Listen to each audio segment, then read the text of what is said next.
Hi friends, ಎಲ್ಲರೂ ಹೇಗಿದ್ದೀರಾ? ನಮ್ಮ ಹಿಂದೂ ಧರ್ಮದಲ್ಲಿ ಬಹಳಷ್ಟು ಆಚಾರಗಳಿವೆ. ಆ ಆಚಾರಗಳು ಸುಮ್ಮನೆ ಇಲ್ಲ, ಅದರಿಂದ ಸೈಂಟಿಫಿಕ್ ಕಾರಣಗಳಿವೆ ಮತ್ತು ಧಾರ್ಮಿಕ ಕಾರಣಗಳು ಸಹ ಇವೆ. ಸಾಮಾನ್ಯವಾಗಿ ದಿನನಿತ್ಯಲೂ ಮಾಡುವ ಕೆಲಸಗಳಲ್ಲಿ ಸೈಂಟಿಫಿಕ್ ಕಾರಣಗಳು ಅಡಗಿವೆ ಸ್ನೇಹಿತರೆ. ಆ ಸೈಂಟಿಫಿಕ್ ಕಾರಣಗಳನ್ನು ಏನು ಅಂತ ಈ ವಿಡಿಯೋದಲ್ಲಿ ನೋಡೋಣ.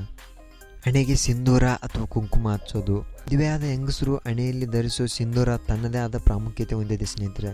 ಯಾಕೆ ಅಂದರೆ ಸಿಂಧೂರ ಅರಿಶಿಣ ಮತ್ತು ಸುಣ್ಣ ಮತ್ತು ಪಾದರಸದ ಲೋಹಗಳನ್ನು ಸೇರಿಸಿ ಮಾಡಿರ್ತಾರೆ.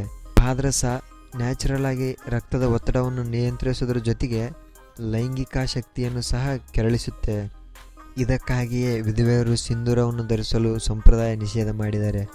ಸಿಂಧೂರವನ್ನು ಹಚ್ಚಿಕೊಳ್ಳುವಾಗ ಪಿಟ್ಯುಟರಿ ಗ್ರಂಥಿಯವರಿಗೆ ಹಚ್ಚಿಕೊಂಡ್ರೆ ಒಳ್ಳೆಯದು. ಯಾಕೆ ಅಂದರೆ ಗ್ರಂಥಿಗಳಲ್ಲಿಯೇ ನಮ್ಮ ಭಾವನೆಗಳೆಲ್ಲವೂ ಇರೋದು. ಪಾದರಸ ಒತ್ತಡ ಮತ್ತು ಆಯಾಸವನ್ನು ಒಡೆದೋಡಿಸುವ ಸಾಮರ್ಥ್ಯವನ್ನು ಹೊಂದಿದೆ ಸ್ನೇಹಿತರೆ. ಇನ್ನು ನದಿ ನೀರಿನಲ್ಲಿ ನಾಣ್ಯಗಳನ್ನು ಎಸೆಯೋದು. ಇದು ಯಾಕೆ ಅಂತ ಗೊತ್ತಾ ಸ್ನೇಹಿತರೆ? ಎಲ್ಲರೂ ಎಸಿತಾರೆ, ನಾವು ಎಸಿತೀವಿ ಅಂತ ಎಸಿಬಾರ್ದು. ಹಿಂದೆ ಒಂದು ಸೈಂಟಿಫಿಕ್ ರೀಸನ್ ಇದೆ, ಅದನ್ನು ನಾವು ತಿಳ್ಕೋಬೇಕು. ಇಂದಿನ ಕಾಲದಲ್ಲಿ ನಾಣ್ಯಗಳನ್ನು ಬಹುತೇಕ ತಾಮ್ರವಾಗಿಯೇ ಮಾಡ್ತಿದ್ರು, ಆದರೆ ಇಂದು ಸ್ಟೇನ್ಲೆಸ್ ಸ್ಟೀಲ್ನಲ್ಲಿ ಮಾಡ್ತಿದ್ದಾರೆ. ತಾಮ್ರ ಒಂದು ಅದ್ಭುತವಾದ ಲೋಹ ಸ್ನೇಹಿತರೆ. ಇದು ಮಾನವನ ದೇಹಕ್ಕೆ ಭಾಳ ಪ್ರಯೋಜನ ಇದೆ, ಭಾಳ ಯೂಸ್ ಇದೆ. ಇಂತಹ ಯೂಸ್ ಇರುವ ತಾಮ್ರದ ನಾಣ್ಯಗಳನ್ನು ನದಿಯಲ್ಲಿ ಎಸೆಯೋದ್ರಿಂದ ನದಿಯ ನೀರು ಇನ್ನೂ ಶುದ್ಧವಾಗ್ತಿತ್ತು. ಇದರಿಂದ ಸ್ವಲ್ಪ ತಾಮ್ರವು ಮನುಷ್ಯನ ದೇಹಕ್ಕೆ ಸೇರೋದ್ರ ಮೂಲಕ ನಮ್ಮ ದೇಹದ ವ್ಯವಸ್ಥೆ ನಮಗೆ ಭಾಳ ಸಪೋರ್ಟ್ ಮಾಡ್ತಿತ್ತು. ಈ ಒಂದು ಸಂಪ್ರದಾಯಕ್ಕಾಗಿ ಇಂದಿಗೂ ಅದು ನಡೆದುಕೊಂಡು ಬಂದಿದೆ.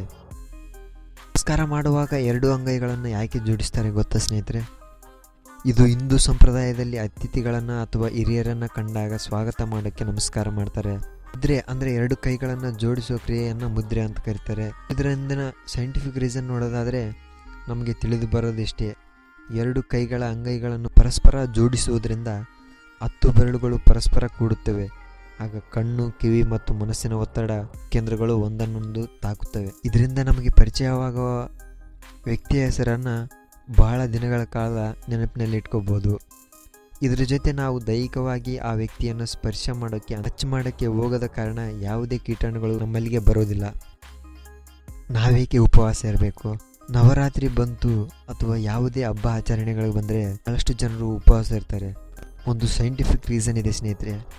ಸೈನ್ಸ್ ಹೇಳೋದೇನೆಂದರೆ, ಬಹಳಷ್ಟು ಕಾಯಿಲೆಗಳಿಗೆ ಕಾರಣ ಏನಂದರೆ ನಮ್ಮ ಜೀರ್ಣಾಂಗ ವ್ಯವಸ್ಥೆಯಲ್ಲಿ ಬಿಡುಗಡೆ ಆಗುವ ಟ್ಯಾಕ್ಸಿಕ್ ಪದಾರ್ಥಗಳು.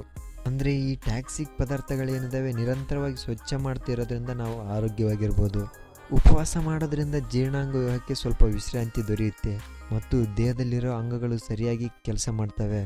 ಒಂದು ಉಪವಾಸ ಆರೋಗ್ಯಕ್ಕೆ ಒಳ್ಳೆಯದು. ಈ ಅವಧಿಯಲ್ಲಿ ನಿಯಮಿತವಾಗಿ ಲಿಂಬೆ ರಸವನ್ನು ಸೇವಿಸೋದ್ರಿಂದ ದೇಹದಲ್ಲಿ ವಾಯು ತುಂಬಿಕೊಳ್ಳುವ ಸಮಸ್ಯೆ ತಲೆದೋರುವುದಿಲ್ಲ. ಸೂರ್ಯ ನಮಸ್ಕಾರ.